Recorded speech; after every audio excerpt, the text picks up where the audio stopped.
नमस्कार दोस्तों, मैं सुप्रिया स्वागत करती हूँ आपका डिकोड एग्जाम के डेली करंट अफेयर की क्लास में। दोस्तों, आज हम अपनी करंट अफेयर की क्लास में डिस्कस करेंगे 27 जून 27 जून से रिलेटेड करंट अफेयर को। तो चलिए दोस्तों, जल्दी से आप सभी लोग सेशन से जुड़ जाइए, सेशन को शेयर कर दें आप सभी लोग।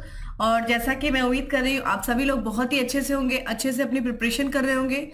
और साथ ही साथ डेली करंट अफेयर की जो पीडीएफ आपको प्रोवाइड की जाती है टेलीग्राम ग्रुप पे, जिसका लिंक आपको डिस्क्रिप्शन बॉक्स में दिया हुआ है, वहां से आप सभी लोग जो है अपना पीडीएफ डाउनलोड करके अपनी शॉर्ट नोट्स बनाइए। क्योंकि देखिए, करंट अफेयर जो है ये बहुत ही इंपॉर्टेंट है आपकी किसी भी एग्जाम के लिए। तो कोशिश करिए अपनी शॉर्ट नोट्स बनाइए, उसका रिवीजन करिए और साथ ही साथ प्रीवियस ईयर्स के क्वेश्चन पेपर को भी देखते रहिए कि किस तरीके के करंट अफेयर के क्वेश्चन आपके एग्जाम में पूछे गए हैं, जिससे कि आपको ये पता चल सके कि जिस आप जो पढ़ रहे हैं वो सही डायरेक्शन में पढ़ रहे हैं या नहीं।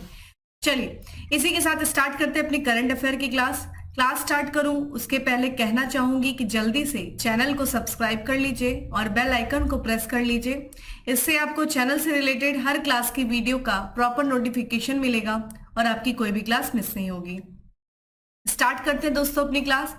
और आज की क्लास में हमारा सबसे पहला प्रश्न है कि United Nation World Tourism Organization और किस देश के पर्यटन में सहयोग को बढ़ाने के लिए समझौते पर हस्ताक्षर किया है। तो बताइए किस देश के द्वारा जो है ये ध्यान रखिएगा, यूनाइटेड नेशन WTO, ये WTO वर्ल्ड ट्रेड ऑर्गेनाइजेशन नहीं है, वर्ल्ड टूरिज्म ऑर्गेनाइजेशन है।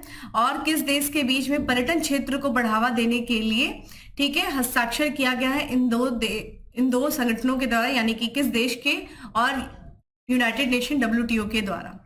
तो ये किया गया है दोस्तों, ऑप्शंस आप देख रहे हैं, इसमें correct answer is B, Bharat. ठीक है, भारत और यूनाइटेड नेशन WTO के बीच में ये सहयोग हुआ है, समझौता हुआ है पर्यटन में सहयोग को बढ़ावा देने के उद्देश्य से।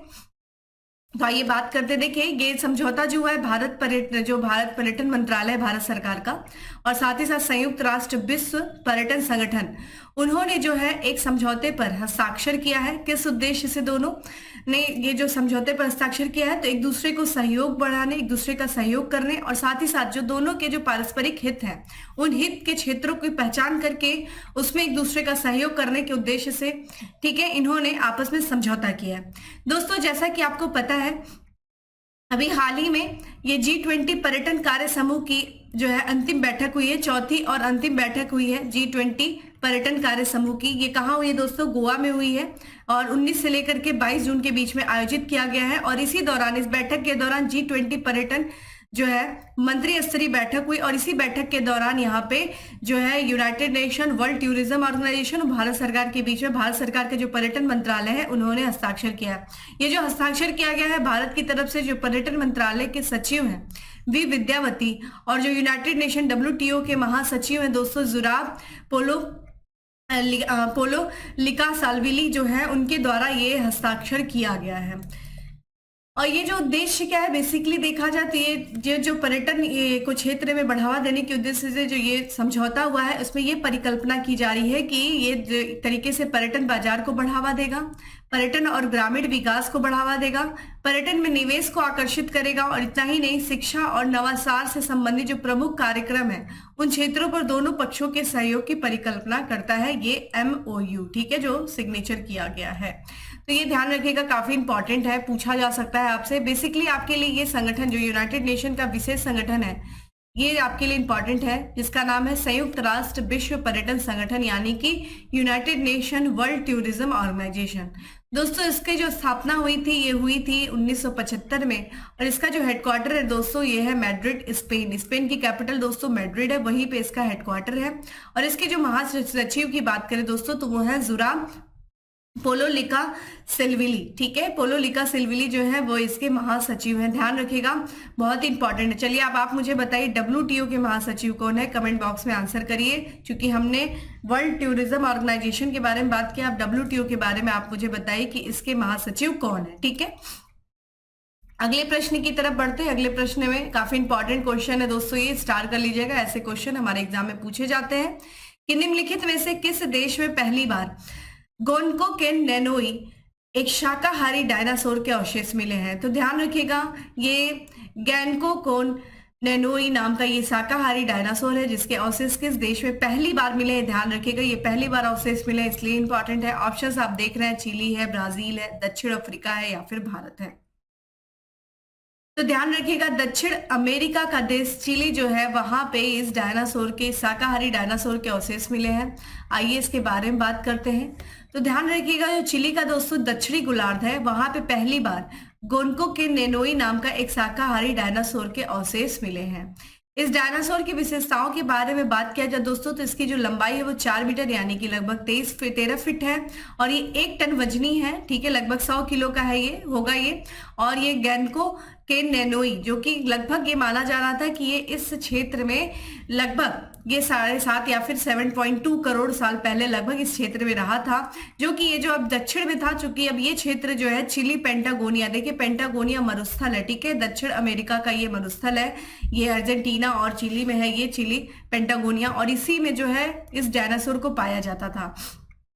इसको से और भी जानकारी मिलती है, जैसे चिली पेंटागोनिया में लगभग लिखा जाए 145 से लेकर के 66 मिलियन वर्ष पहले कितना, जो पूर्व क्रिटेशियस अवधि है, इस दौरान उत्तरी अमेरिका में, एशिया में, यूरोप में और एक प्रकार का जो है इस सारे क्षेत्रों में एक प्रकार के डग बिली डायनासोर हेड्रोसोर के बहुत प्राचीन जो है प्रजाति के शरण के रूप में ये कार्य करता था। तो एक तरीके से ये जो क्षेत्र है, ये जो चिली पेंटागोनिया वाला क्षेत्र है दोस्तों, यहाँ पे लगभग पूर्व क्रिटेशियस अवधि है उस दौरान बहुत सारे जो है कई सारे डायनासोर के जो प्राचीन प्रजाति थी वो यहाँ पे रहा करती थी। इससे उत्तरी अमेरिका में भी रहा करती थी, एशिया में, यूरोप में।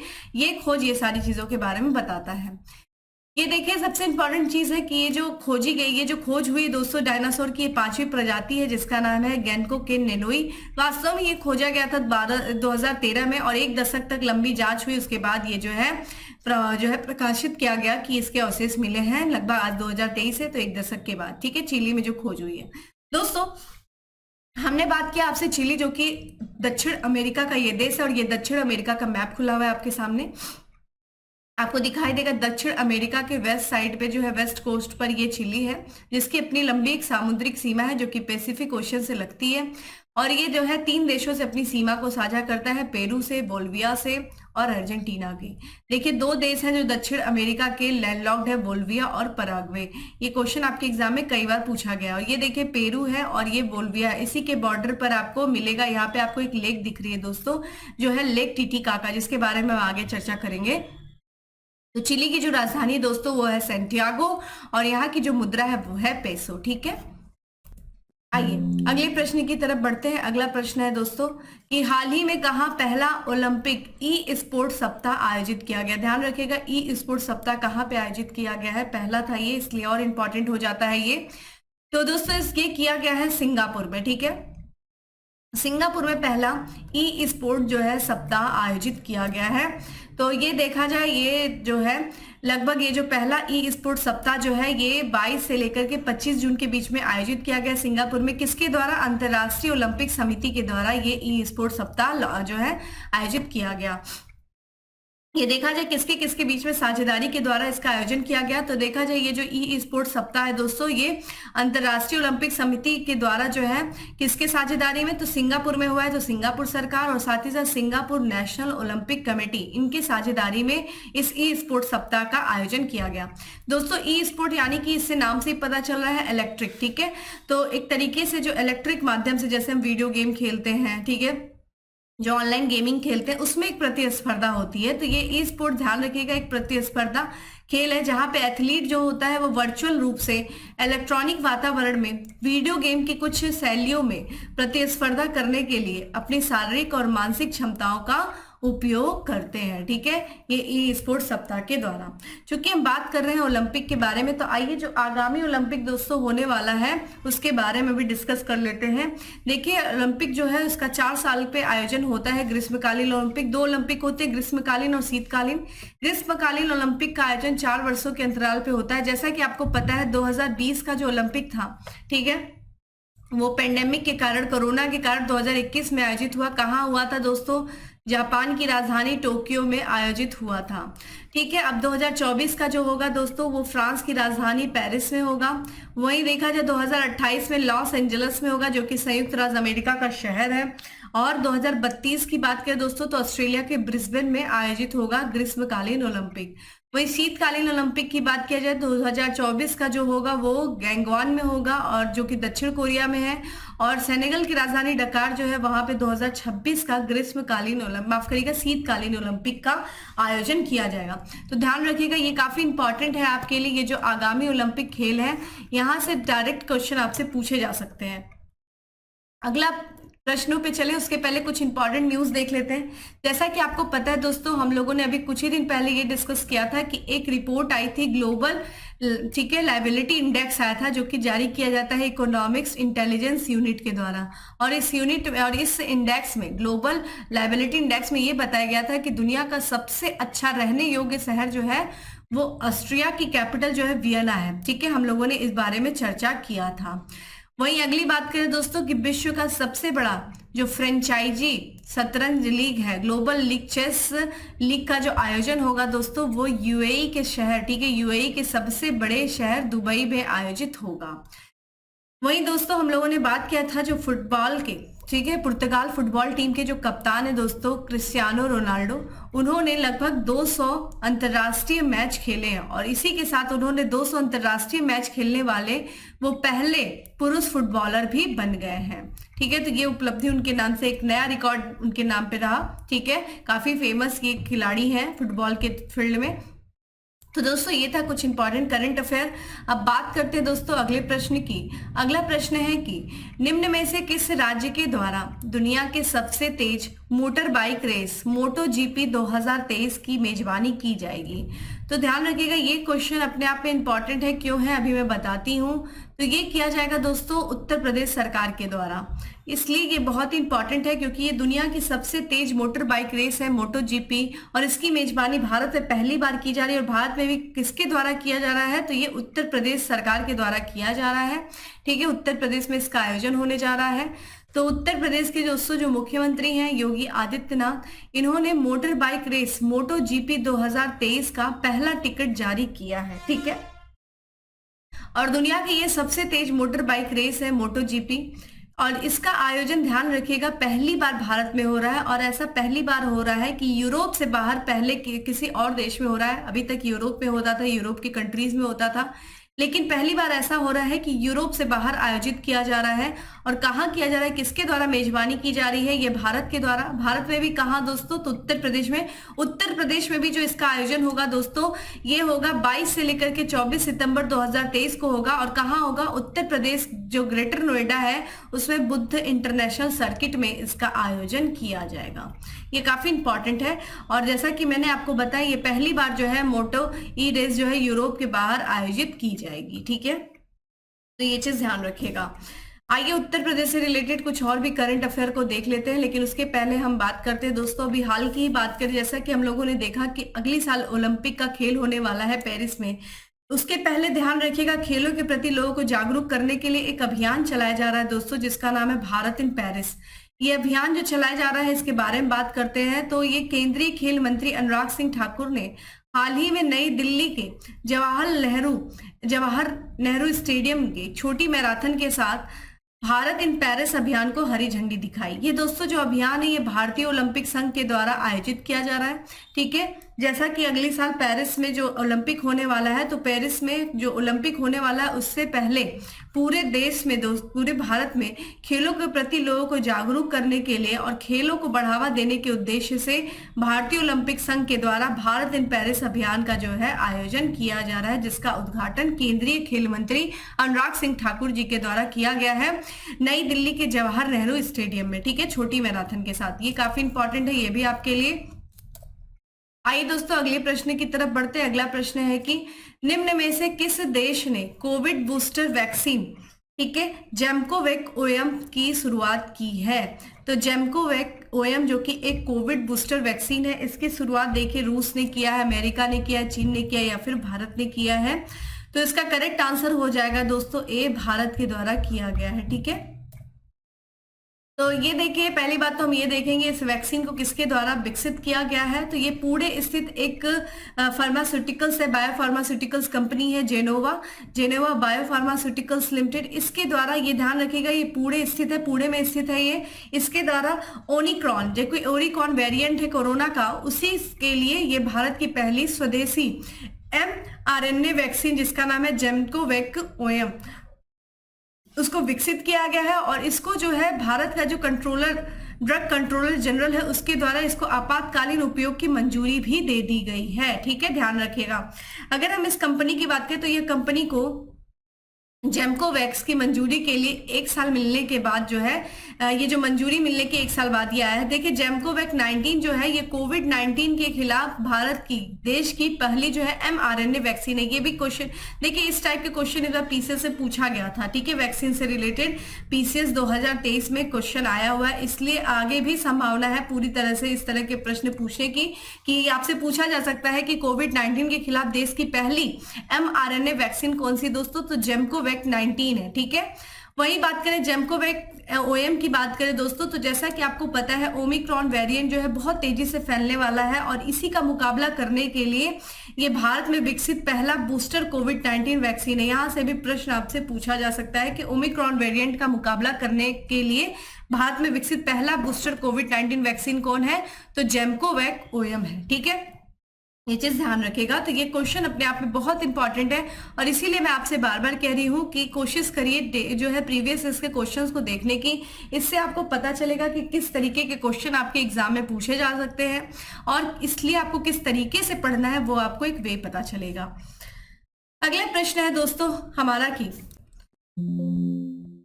कौन से राज्य द्वारा गरीबों को मुफ्त कानूनी सहायता प्रदान करने के लिए, ठीक है, कानूनी सहायता रक्षा परामर्श प्रणाली लागू किया गया है। ये LADCS यानी कि कानूनी सहायता रक्षा परामर्श प्रणाली, इसको लागू किया गया है किस उद्देश्य से, गरीबों को मुफ्त कानूनी सहायता प्रदान करने के लिए। तो किस राज्य सरकार के द्वारा इसे लागू किया गया है, ऑप्शंस आप देख रहे हैं, उड़ीसा, तेलंगाना, उत्तर प्रदेश या फिर गोवा। तो करेक्ट आंसर इस सी है, उत्तर प्रदेश। ठीक है, तो यहाँ पे उत्तर प्रदेश सरकार ने, ठीक है, राज्य के लोगों को, ध्यान रखिएगा, राज्य के लोगों को मुफ्त कानूनी सहायता प्रदान करने, उनके भी छोटे मोटे विवादों को निपटाने के लिए 2 साल की अवधि के लिए, कितने साल की अवधि के लिए, 2 साल की अवधि के लिए उत्तर प्रदेश राज्य कानूनी सेवा प्राधिकरण के तहत कानूनी सहायता रक्षा परामर्श प्रणाली लागू की है। तो कितने साल की अवधि के लिए, 2 साल के लिए। ठीक है, तो किसके तहत किया गया है, उत्तर प्रदेश राज्य कानूनी सेवा प्राधिकरण के द्वारा जो है के तहत किया गया कानूनी सहायता रक्षा परामर्श प्रणाली। क्यों, जो राज्य के लोग हैं दोस्तों उनको मुफ्त कानूनी सहायता प्रदान करने, और साथ ही साथ उनके बीच में जो छोटे मोटे विवाद होते हैं उन विवादों का त्वरित निपटार करने के लिए किया गया। देखिए इससे क्या है, कोर्ट पे भी जो बोझ है वो कम होगा।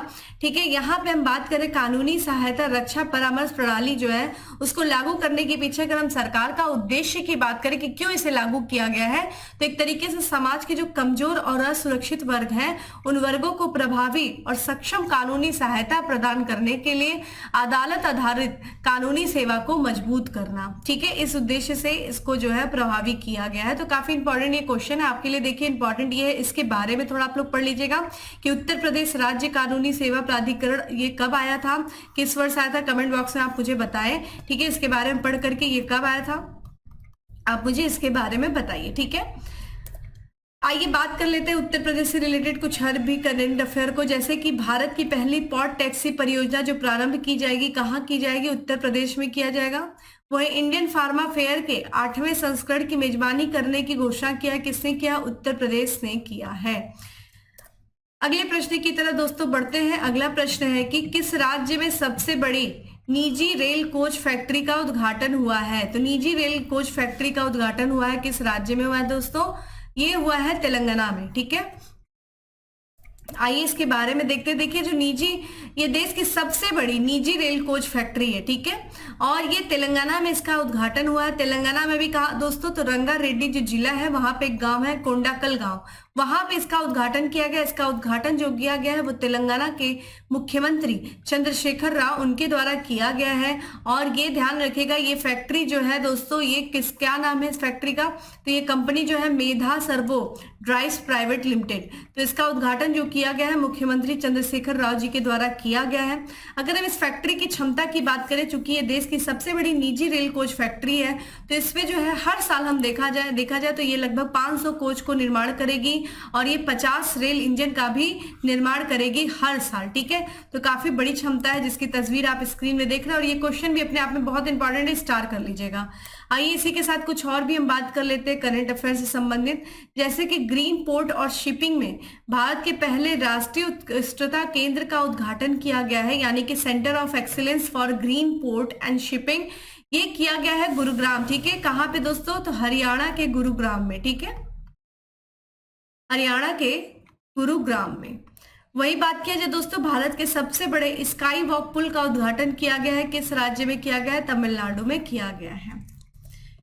अगले प्रश्न की तरफ बढ़ते हैं। अगला प्रश्न है, हाल ही में चर्चा में रही लेक विक्टोरिया बेसिन किस महाद्वीप में स्थित है। तो लेक विक्टोरिया बेसिन देखिए अभी हाल में चर्चा में रहा है, क्योंकि वहां पे बाढ़ गतिविधि काफी ज्यादा, प्राकृतिक आपदाओं के कारण ये क्षेत्र काफी ज्यादा प्रभावित है, जिस कारण से लेक विक्टोरिया बेसिन चर्चा में है। तो ये किस महाद्वीप में, आपसे ये पूछ रहा है कि ये उत्तरी अमेरिका में है, कि ऑस्ट्रेलिया में है, एशिया में है, अफ्रीका में है।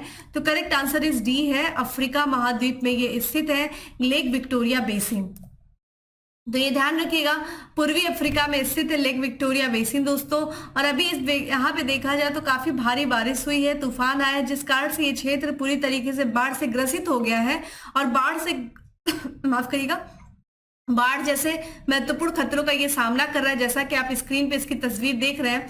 और इस बाढ़ के कारण जो वहाँ के आसपास के रहने वाले जो समुदाय हैं, जो वहाँ के स्थानिक जैव विविधता है, उस पर काफी ज्यादा प्रतिकूल प्रभाव पड़ रहा है, जिस कारण से हम इसके बारे में आज चर्चा कर रहे हैं, लेक विक्टोरिया बेसिन के बारे में। दोस्तों लेक विक्टोरिया बेसिन की बात करें तो बेसिन जो है 5 देशों में फैला हुआ है। ये कौन कौन से देश है, केनिया है, युगांडा है, बुरुंडी है, तंजानिया है और रवांडा है। ठीक है, इन 5 देशों में ये फैला हुआ है। मोस्ट इंपॉर्टेंट, यहाँ से ये लाइन आपके लिए इंपॉर्टेंट, ध्यान रखिएगा, लेक विक्टोरिया नहीं है, ये लेक विक्टोरिया बेसिन है। क्योंकि लेक विक्टोरिया की अगर बात किया जाए दोस्तों तो ये 3 देशों में है। ठीक है, केनिया, ठीक है, केनिया की बात करें, युगांडा की बात किया जाए, ठीक है, और तंजानिया, ठीक है, तंजानिया, इन 3 देशों में लेक विक्टोरिया की सीमा साझा होती है। लेकिन लेक विक्टोरिया का बेसिन जो है ये 5 देशों में शामिल है। इस क्षेत्र के आसपास लगभग 40 मिलियन की आबादी है पूरा, और इसके साथ ही जो है इन समुदायों में चरम मौसम की घटनाओं, विशेष रूप से जो आवर्ती बाढ़ है उससे काफी ज्यादा ये प्रभावित है। और ना सिर्फ बाढ़ की वजह से ये प्रभावित है, इसकी वजह से इनकी आजीविका और कल्याण के लिए जो गंभीर खतरा ये सब पैदा हो रहा है, तो काफी ज्यादा चर्चा में है। ठीक है, चूंकि प्राकृतिक आपदा के कारण जो यहाँ के समुदाय, जो यहाँ के स्थानिक जैव विविधता है, उस पर प्रतिकूल प्रभाव पड़ रहा है, यहाँ के लोगों के आजीविका पे, उनके कल्याण पर गंभीर खतरा पड़ रहा है, जिस कारण से हम इसके बारे में चर्चा कर रहे हैं। तो जो क्लाइमेट चेंज हो रहा है दोस्तों, क्लाइमेट चेंज का किस तरीके से नकारात्मक प्रभाव मानव जीवन पे पड़ रहा है, वो देखिए, उसका एक एग्जांपल आपको यहाँ पे देखने को मिल रहा है। चलिए, चूंकि हम बात कर रहे हैं दोस्तों लेक विक्टोरिया बेसिन की, तो आइए हम बात कर लेते हैं लेक विक्टोरिया झील के बारे में, जिसके बारे में अभी मैंने चर्चा किया है। लेक विक्टोरिया झील दोस्तों ये विश्व की सबसे बड़ी उष्णकटिबंधीय झील है, ये इंपॉर्टेंट लाइन है। और अगर हम बात करें मीठे पानी की झील की, तो ये दूसरी सबसे बड़ी मीठे पानी की झील है। ठीक है, अलवड़ झील है, और पहले सबसे बड़ी जो है वो अमेरिका की सुपीरियर झील है। ठीक है, तो विश्व की अलवड़ झीलों में सबसे बड़ी सुपीरियर झील है, जो कि अमेरिका में है, और दूसरे नंबर पर लेक विक्टोरिया आती है। अगर हम बात करते हैं दोस्तों दुनिया की सबसे गहरी झील की, तो वो बैकाल झील है, जो कि रूस में स्थित है। ठीक है, बैकाल झील, ठीक है। और अभी हम लोगों ने बात किया पेरू और बोल्विया की जो सीमा पर स्थित झील था, जिसका नाम था टीटीकाका। टीटीकाका झील की विशेषता बात करें दोस्तों, तो ये विश्व की सबसे ऊंचाई पर स्थित व्यावसायिक रूप से नौकागम्य झील है। ठीक है, तो नौकागम्य झील है जो सबसे ऊंचाई पर स्थित है, जिसके बारे में भी हम लोगों ने चर्चा कर लिया। तो देखिए, यहाँ से झीलों से संबंधित प्रश्न आपके एग्जाम में पूछे जा सकते हैं, काफी इंपॉर्टेंट है। अब बात करते हैं दोस्तों अगले प्रश्न की। अगला प्रश्न इंपॉर्टेंट है आपके लिए, देखिए, माया सभ्यता से संबंधित आपके एग्जाम में प्रश्न पूछा गया है। तो ये पीसेस में पूछा गया है, तो ये ध्यान रखेगा। माया सभ्यता देखिए आज फिर उसके बारे में चर्चा हो रही है कि किस देश के जंगल में 1000 साल पुराना माया शहर मिला है। तो किस देश के जंगल में मिला है दोस्तों 1000 साल पुराना माया शहर? ये मिला है मैक्सिको के जंगल में, ठीक है।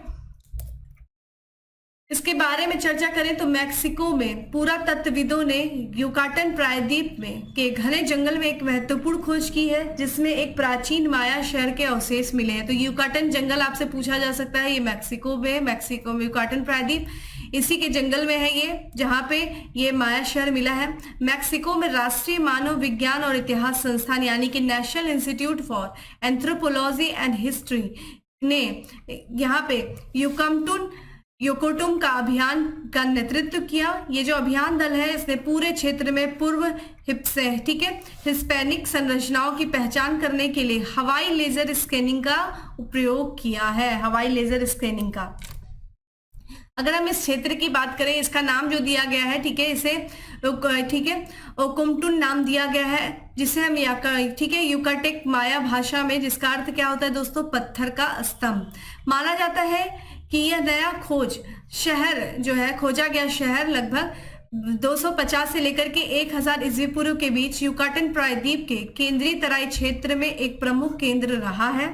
यह माया सभ्यता की उन्नत सामाजिक और धार्मिक प्रथाओं के बारे में अमूल्य अंतर्दृष्टि भी प्रदान करता है, जो अपने परिष्कृत गणितीय कैलेंडर के लिए जानी जाती थी। तो आपसे पूछा जा सकता है कि माया सभ्यता किस चीज के लिए जानी जाती थी? तो गणितीय कैलेंडर के लिए जानी जाती थी। अपने उन्नत परिष्कृत गणितीय कैलेंडर के लिए माया सभ्यता को जाना जाता था, ठीक है। तो ये क्वेश्चन आपके लिए इंपॉर्टेंट है दोस्तों, क्योंकि इससे रिलेटेड क्वेश्चन पूछे गए थे आपके प्रीवियस ईयर्स में, तो अभी भी पूछे जा सकते हैं, क्योंकि अभी ये फिलहाल करंट से भी संबंधित है और आपके स्टैटिक्स से भी संबंधित है माया सभ्यता। तो ये ध्यान रखिएगा, विश्व की जो प्राचीन सभ्यताएं रही हैं उनके बारे में कई बार एग्जाम में क्वेश्चन पूछा गया है। आते हैं दोस्तों अगले प्रश्न पे। अगला प्रश्न है हमारा कि रक्षा मंत्री ने किस शहर में एकीकृत सिमुलेटर कॉम्प्लेक्स ध्रुव का उद्घाटन किया है? तो ये एकीकृत सिमुलेटर कॉम्प्लेक्स है ध्रुव, जिसका उद्घाटन किया गया है दोस्तों केरल के शहर कोच्चि में, ठीक है। तो रक्षा मंत्री राजनाथ सिंह ने कोच्चि में दक्षिणी नौसेना में एकीकृत सिमुलेटर कॉम्प्लेक्स ध्रुव का उद्घाटन किया है, ठीक है। भारत की सेना के बेड़े में लगातार नए स्वदेशी निर्मित हथियार, पनडुब्बी और अन्य कई ताकतें बढ़ती जा रही हैं, ठीक है। लगातार देखिए स्वदेशी रूप से निर्मित बहुत सारे जो है पनडुब्बियों का, जहाजों का, आईएनएस का जो है हमने लगातार जो है भारतीय नौसेना में शामिल किया गया है। भारतीय नौसेना में, थल सेना में लगातार नए हथियारों का जो कि स्वदेशी रूप से निर्मित है उनको शामिल किया जा रहा है। अगर हम बात करें दोस्तों कि इसके बारे में इंटीग्रेटेड सिमुलेटर कॉम्प्लेक्स, तो ये स्वदेशी रूप से अत्याधुनिक सिमुलेटर है, सिमुलेटर शामिल किया गया है। और सिमुलेटर होता क्या है दोस्तों? तो एक ऐसी मशीन जो प्रशिक्षण या अनुसंधान के उद्देश्य से वांछित वातावरण के रूप में व्यवहार करती है, ठीक है। तो ये है दोस्तों आज का हमारा 10 MCQ। अब बात करते हैं दोस्तों फैक्ट्स ऑफ द डे के बारे में। तो आज का हमारा सबसे पहला फैक्ट्स है दोस्तों कि किस राज्य सरकार ने EWS यानी कि इकोनॉमिकल वीकर सेक्शन छात्रों को फीस में 50% छूट देने की घोषणा की है। तो ये क्या है दोस्तों? महाराष्ट्र राज्य सरकार ने। भारत में 2 नए वाणिज्य दूतावास खोलेगा। कौन खोलेगा? अमेरिका खोलेगा, ठीक है। भारत का सबसे आकर्षक नियोक्ता ब्रांड बना है दोस्तों, कौन सा बना है? टाटा पावर बना है। वहीं हाल ही में केंद्रीय मंत्री नितिन गडकरी ने 4 राष्ट्रीय राजमार्ग परियोजना का उद्घाटन किया। कहाँ किया? हरियाणा में किया है। वहीं देखिए प्रथम अंतर्राष्ट्रीय खेल फिल्म महोत्सव का मेजबानी किया है। किसने किया है? ये कोलकाता ने किया। ध्यान रखिएगा ये प्रथम अंतर्राष्ट्रीय खेल फिल्म महोत्सव है जिसके मेजबानी कोलकाता ने की है। तो दोस्तों ये था आज का हमारा करंट अफेयर। उम्मीद करती हूँ आपको अच्छा लगा है तो लाइक कर दीजिएगा, ज्यादा लोगों को शेयर कर दीजिएगा। और डेली करंट अफेयर की PDF जो है वो आपको टेलीग्राम ग्रुप पे अवेलेबल है, जिसका लिंक आपको डिस्क्रिप्शन बॉक्स में दिया हुआ है। जाइए डाउनलोड करिए, और ना सिर्फ डाउनलोड करिए बल्कि साथ ही साथ अपनी नोट्स बनाइए और उसको रिवीजन करिए। चलिए दोस्तों फिर मिलते हैं हम अपने अगले सेशन में, तब तक के लिए bye, have a good day, stay safe and stay happy.